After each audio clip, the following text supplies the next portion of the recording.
Cabinet મંત્રી બળવંતસિંહ રાજપૂતના હસ્તે સરસ્વતી તાલુકાના 20 કરોડથી વધુના વિકાસ કામોનું ખાતમુહૂર્ત કરાયું હતું। કેબિનેટ મંત્રી બળવંતસિંહ રાજપૂતના હસ્તે સરસ્વતી તાલુકાના 5 ગામના 20 કરોડથી વધુના વિકાસ કામોનું ખાતમુહૂર્ત કરાયું હતું। આ પ્રસંગે તમામ ગામમાં મંત્રી ઢોલના શરણાઈના નાદ સાથે ઉમળકાભેર સમૈયા સાથે સ્વાગત કરાયું હતું। ગામમાં નવીન રસ્તાના નિર્માણની ગ્રામજનોમાં અનેરો આનંદ જોવા મળ્યો છે।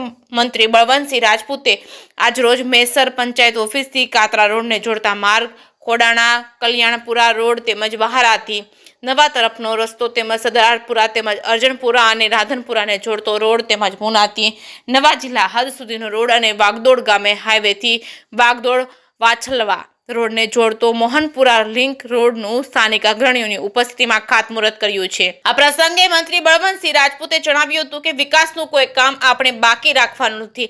રાજ્ય સરકારે સિદ્ધપુર વિધાનસભા વિસ્તાર અને સરસ્વતી તાલુકામાં વિકાસને વેગ મળે એ માટેનું આયોજનની વ્યવસ્થા કરી છે, જેના ભાગરૂપે સરસ્વતી તાલુકાના 5 ગામોમાં 20 કરોડથી વધુની નવીન માર્ગોનું ખાતમુહૂર્ત થયું છે।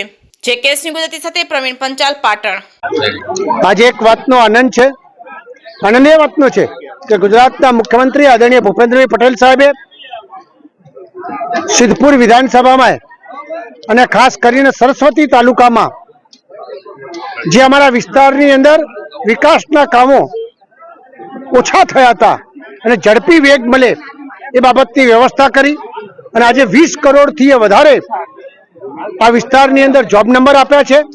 ના ભાગરૂપે આજે 5 ગામોના ખાતમુહૂર્ત થયા છે અને ખાસ કરીને વાગડોળ ગામ અમારું એક એવું ગામ છે, એને આખો સાહેબે એક રિંગ રોડ આપ્યો છે, એટલે ગામનો ઉત્સાહ, 5 ગામનો ઉત્સાહ અદ્ભુત છે। અને આ જે પ્રકારની વ્યવસ્થા હમણાં મુખ્યમંત્રીશ્રીએ આ વિસ્તારમાં તળાવો ભરાય એના માટે પણ 126 કરોડથી વધારે રૂપિયા આપ્યા છે। તો આ સમગ્ર લોકો વતી હું આદરણીય મુખ્યમંત્રીશ્રીનો ખૂબ ખૂબ દિલથી આભાર માનું છું, પ્રધાનમંત્રી નરેન્દ્રભાઈ મોદી સાહેબનો આભાર માનું છું અને આ વિસ્તારમાં જે સુવિધાઓ પ્રાપ્ત થઈ છે એ પ્રજાની સુખાકારી થશે એવો મને પણ આનંદ છે।